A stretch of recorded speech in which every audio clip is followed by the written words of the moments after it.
8 साल हो गए जब भारत में गुड्स एंड सर्विसेज टैक्स या जीएसटी की शुरुआत हुई थी।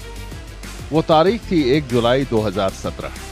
माना जाता है कि देश में कर सुधार की दिशा में यह सबसे बड़ा कदम था। हाल में एक सर्वे के मुताबिक 85% कारोबारियों ने अपने कामकाज में जीएसटी के सकारात्मक असर को स्वीकार किया। 2017 में पंजीकृत करदाताओं की संख्या 65 लाख थी। जीएसटी शुरू होने के बाद से यह संख्या बढ़कर 1,51,00,000 से ज्यादा हो गई है। I think 8 years of GST has been fascinating to say the least. We migrated from a regime that had state taxes and central taxes.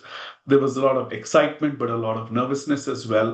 Year on year, we've seen a positive sentiment on the front after a survey. So we at Deloitte have done a survey over the last 4 years. This year is our flagship survey called GST at 8. It's not my words, but the respondents' words that 85% of them have given a thumbs up to the reform. And this was 59% in 2022, with every year seeing a gradual growth of the positive sentiment. So this, and more importantly, with about 963 participants, from which 29% are MSME, is a heartening moment for me as a professional and passionate about this subject, to see that the journey has been one that has been year on year getting better for industry. सरकारी आंकड़ों के मुताबिक सकल GST संग्रह 5 साल में दोगुना हो गया है। वित्तीय साल 2021 में 11.37 लाख करोड़ रुपए से बढ़कर 2024-25 में 22.08 लाख करोड़ रुपया पहुंच गया है। ये अब तक का सबसे ज्यादा संग्रह है।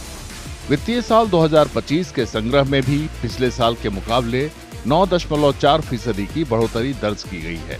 वित्तीय साल 2025 में औसत मासिक जीएसटी संग्रह 1.84 लाख करोड़ रुपए रहा, जो वित्तीय साल 2024 में 1.68 लाख करोड़ रुपए और वित्तीय वर्ष 2022 में 1.5 लाख करोड़ रुपए से अधिक है।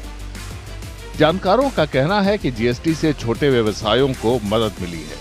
अब वे पेट्रोलियम जैसे छूट वाले उत्पादों को भी कर के दायरे में शामिल करने की मांग कर रहे हैं।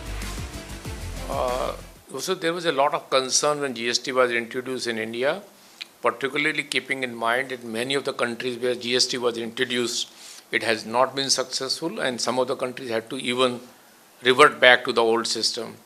But I think the way the GST Council and the government has taken proactive steps, supported by the various state governments, finance ministers who are part of the GST Council, all those issues which came as a turbulence to the GST were addressed, and by and large now it has settled down very well, and of course the collections have improved a lot.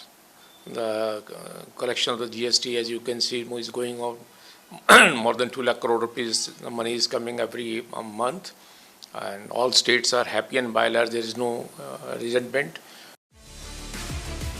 GST ने एकीकृत राष्ट्रीय बाजार बनाने में मदद की है, व्यापार करने की लागत कम की है।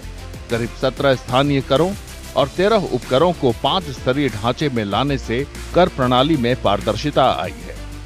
पिछले 8 साल में कर संग्रह में हुई लगातार बढ़ोतरी देश के अप्रत्यक्ष कर प्रशासन को सुव्यवस्थित करने का सबूत है।